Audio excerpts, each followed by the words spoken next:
A rocket engine powerful enough to melt steel was once surrounded by a fragile tangle of external plumbing and sensors, and that was a problem waiting to bite back. Inside earlier Raptor engines built by SpaceX, dozens of pipes, valves, and sensor lines snaked across the exterior, fully exposed to violent vibration, extreme heat, and the punishing environment of a full-flow staged combustion cycle running at over 6,000 degrees Fahrenheit, or roughly 3,300 degrees Celsius. Imagine trying to keep hundreds of connections perfectly reliable inside a controlled explosion while the entire engine vibrates at thousands of cycles per second. Every second of operation is a stress test. Every millisecond demands precision. And in that environment, complexity isn't just inefficient, it's dangerous. SpaceX saw the issue clearly and made a decision that most traditional aerospace programs would consider too risky. They didn't just clean up the external mess, they removed it almost entirely. With Raptor 3, the majority of plumbing, secondary flow paths, and even critical sensing pathways have been pulled inward, integrated directly into the engine's core structure. The same regeneratively cooled components that already carry mechanical loads and survive extreme temperatures are now doing double duty, routing propellants, managing thermal loads, and housing instrumentation. This is a fundamental shift in philosophy. Instead of layering systems on top of each other, SpaceX merged them. The engine's no longer a collection of parts. It's a unified system where structure, cooling, and flow all exist as one. To understand why this matters, you have to look at how rocket engines were traditionally built. Raptor 1 and Raptor 2 were engineering marvels, but up close they revealed a familiar problem. External plumbing everywhere. Tubes wrapping around turbopumps, wiring harnesses branching in every direction, connectors linking sensors to control systems. Each line had a purpose, delivering methane or oxygen, circulating coolant, measuring pressure, transmitting temperature data, actuating valves. But each external element also introduced risk. Every joint was a potential leak, every connector a possible failure, every exposed surface something that needed protection from heat and debris. And the environment those components faced was unforgiving. Raptor engines operate at chamber pressures approaching or exceeding 300 bar. That's over 4,300 psi. Propellants flow at extreme rates through turbopumps spinning at tens of thousands of RPM. Combustion generates not only heat, but intense acoustic energy, producing vibrations that propagate through the entire structure. Those vibrations can cause external lines to flex, rub, and fatigue over time. Add in thermal cycling from cryogenic propellants at around -297 degrees Fahrenheit or -183 degrees Celsius to combustion temperatures hotter than molten metal, and materials are constantly expanding and contracting. Over repeated flights, that stress adds up. Now consider what that means for reliability. Even a small issue like a loosened fitting or a tiny crack in a line can escalate rapidly. A leak in a high-pressure oxygen line isn't just a maintenance problem, it's a potential failure event. Sensor errors caused by vibration or heat can feed incorrect data into the control system, leading to instability in combustion. And because modern engines rely on real-time adjustments happening in milliseconds, there's almost no margin for error. For decades, engineers accepted this complexity as unavoidable. More performance meant more plumbing. More plumbing meant more risk. But complexity also carries a hidden cost: mass. Every external pipe, bracket, connector, and protective shield adds weight.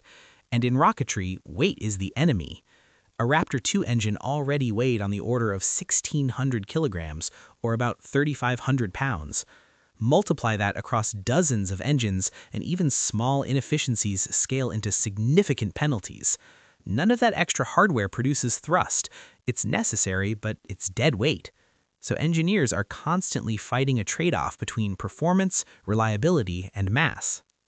Raptor 3 breaks that trade-off by rethinking the architecture entirely. Instead of routing fluids and signals externally, SpaceX internalized them. Secondary flow paths, coolant channels, bleed lines, and other auxiliary systems are now embedded directly into the engine's structural components. This is made possible by advanced manufacturing, particularly metal additive manufacturing, which allows engineers to create complex internal geometries that would have been impossible just a decade ago. Instead of assembling dozens of separate tubes and fittings, you can print or machine a single component with intricate internal channels already built in. The result is immediately visible. Where Raptor 2 looked like a dense network of exposed hardware, Raptor 3 appears almost minimalist. The chaotic web of tubing is gone. The exterior is clean, streamlined, almost deceptively simple. But that simplicity is hiding an enormous amount of complexity, now moved inside, protected, and integrated. One of the most striking consequences of this shift is the elimination of the engine heat shield. Previous versions required protective shrouds to shield external components from the extreme thermal environment, especially during re-entry when hot gases flow around the engine section. Those shields added weight and required additional systems, including fire suppression, to manage risk. With Raptor 3, much of that external vulnerability no longer exists.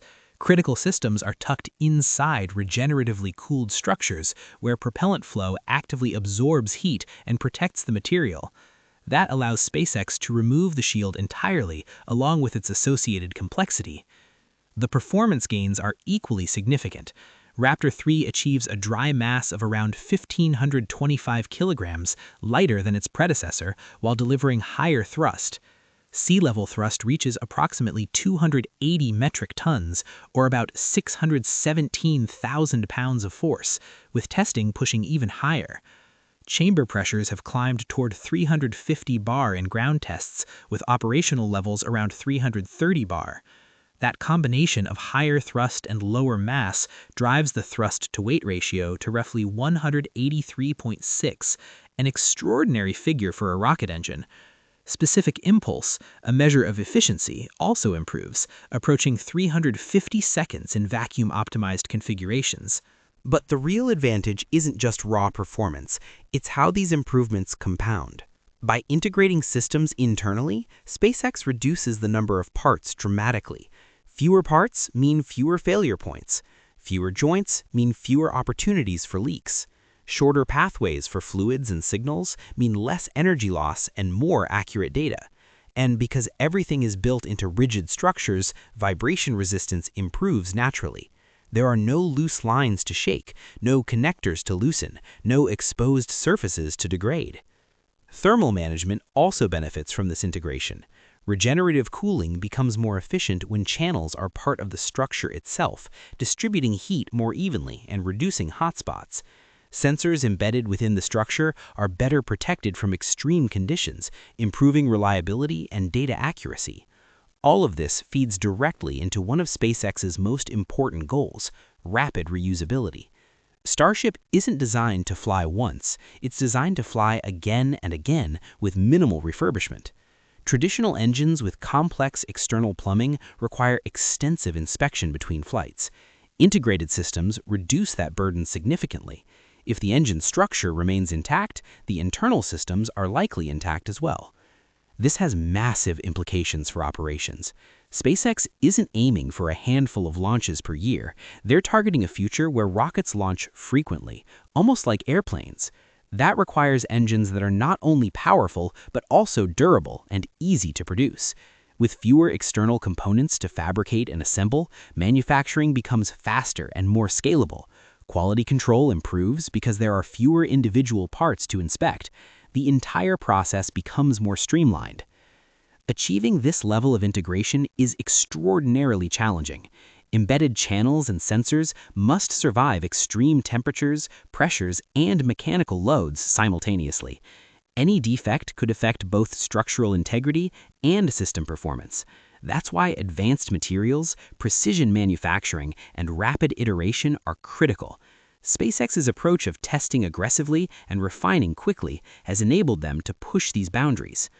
When you zoom out, Raptor 3 represents more than just an engine upgrade. It's a new design philosophy, one that prioritizes integration over complexity, efficiency over redundancy, and robustness over fragility. This approach could influence not just rockets, but other industries where weight, reliability, and performance are critical. For Starship, this upgrade is foundational. Lighter,